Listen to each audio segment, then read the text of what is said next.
Hello student, मैं अमृता अपने YouTube channel the exams rules में आपका स्वागत करती हूँ। हमने कल लास्ट वाली क्लास में कुछ प्रसार शिक्षा से संबंधित प्रश्न देखे थे। आज हम लोग ने होम मैनेजमेंट में एक टॉपिक है कला के तत्व और सिद्धांत, उससे संबंधित प्रश्न आज देखेंगे। चलिए आइए देखते हैं। दो बिंदुओं के बहाव को क्या कहते हैं? दो बिंदुओं के बहाव को क्या कहते हैं? तो इसे रेखा कहते हैं। इसे रेखा कहते हैं। दो बिंदुओं के, जैसे बिंदु यहाँ है, एक बिंदु यहाँ है, इसको मिला देने से क्या हो जाएगा? इसको मिला देने से रेखा बन जाएगा। इसी को रेखा कहते हैं। अगला क्वेश्चन, कला के तत्व कितने होते हैं? कला के तत्व कितने होते हैं? तो कितने होते हैं कला के तत्व? कला के तत्व 7 होते हैं। कौन कौन? रेखा, रंग, आकार,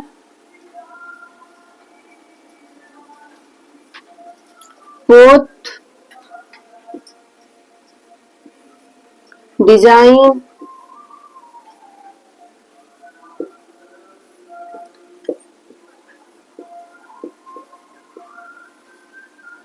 प्रकाश,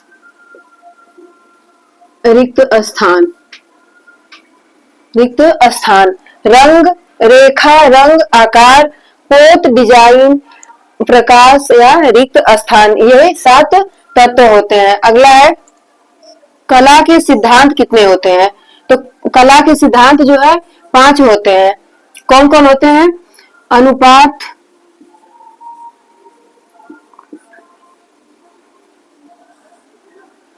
अनुपात, लय,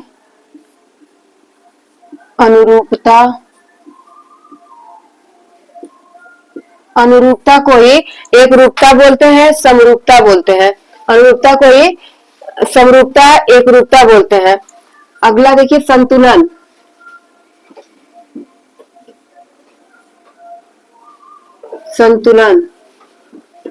दबाव,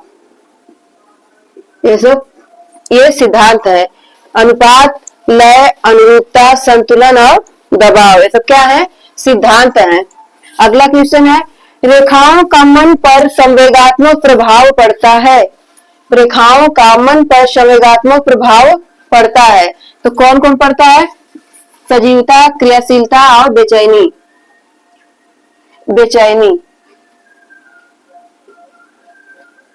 बेचैनी का संवेगात्मक पर प्रभाव पड़ता है। अगला है, क्षैतिज यानी हॉरिजॉन्टल। क्षैतिज को क्या कहते हैं? हॉरिजॉन्टल कहते हैं। क्षैतिज रेखा आभास कराती है, तो यह विश्राम का आभास कराती है। अगला है, असमान माप की रेखाओं से बनती है। तो जो असमान माप की रेखाएं होती है उससे बनती है, तो क्या बनता है? तो आयताकार बनता है। असमान माप की रेखा कैसे बनता है? जैसे देखिए, ये और ये क्या हो गया? ये आयताकार हो गया। ये असमान माप की रेखा है। जैसे कि ये जो है बड़ी रेखा है और इससे लंबी रेखा कौन सी है? ये खड़ी रेखा है और ये बड़ी रेखा है, ये उससे लंबी रेखा है, तो इसको मिलाकर के क्या बन गया? आयताकार बन गया। अगला देखिए, 2 खड़ी और 2 पड़ी रेखाओं के संयोजन से क्या बनता है? दोनों रेखाएं समान होती है। इसमें क्या था? इसमें असमान रेखाएं था, इसमें समान रेखाएं होगी, तो उसे क्या कहते हैं? उसे वर्गाकार कहते हैं। कैसे बनता है वर्गाकार? समान रेखा, समान रेखा, ये दोनों समान है, दोनों रेखाएं क्या है? समान है, तो उसी को वर्गाकार कहते हैं। अगला है, कला के तत्वों में अमूल्य योगदान किसका है? कला के तत्वों में अमूल्य योगदान किसका है? तो यह बनावट का है। किसका है? बनावट का है। अगला देखिए, प्रशंसा एवं शांति के भाव प्रकट करते हैं। तो प्रशंसा एवं शांति के भाव प्रकट करते हैं, तो कौन करता है? रिक्त स्थान करता है। रिक्त स्थान, जैसे कोई चीज यहाँ बना, एक फूल यहाँ रख दिए और एक फूल यहाँ रख दिए, तो ये अच्छा लग रहा है देखने में। अगर इसी तरह से यहाँ कर पूरा हौच पौच कर दिए, यहाँ कर दिए, यहाँ कर दिए, फिर यहाँ, तो ये सब कहीं जगह नहीं बचा है, तो अच्छा लग रहा है? ये नहीं सही लग रहा है। अगला देखिए, कला का महत्वपूर्ण सिद्धांत क्या है? तो जो कला का महत्वपूर्ण सिद्धांत क्या है, वह अनुपात है। एक पूछा गया है, एक क्वेश्चन पूछा गया है, संबंधों का नियम किसे कहते हैं? एक प्रश्न है, संबंधों का नियम किसे कहते हैं? तो किसे कहते हैं? संबंधों का जो नियम है उसे अनुपात को ही संबंधों का नियम कहते हैं। अगला देखिए, कला का आधारभूत सिद्धांत है। कला का आधारभूत सिद्धांत क्या है? तो यह संतुलन है। आधारभूत सिद्धांत संतुलन है। अगला देखिए, संतुलन के प्रकार हैं। तो संतुलन के कितने प्रकार हैं? तो संतुलन दो प्रकार का होता है, एक औपचारिक और एक अनौपचारिक।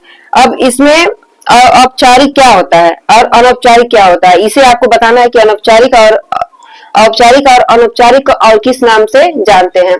अगला देखिए, संतुलन का वह सिद्धांत है जो शांति एवं संतोष का भाव देता है या उत्पन्न करता है। यह कथन किसका है? संतुलन का वह सिद्धांत है जो शांति एवं संतोष का भाव उत्पन्न करता है। यह कथन किसका है? तो क्रेग एवं रस का है। अगला है, द्वि-सुडौल संतुलन किसके प्रकार है? यह किसके प्रकार है? तो यह जो है औपचारिक के प्रकार है।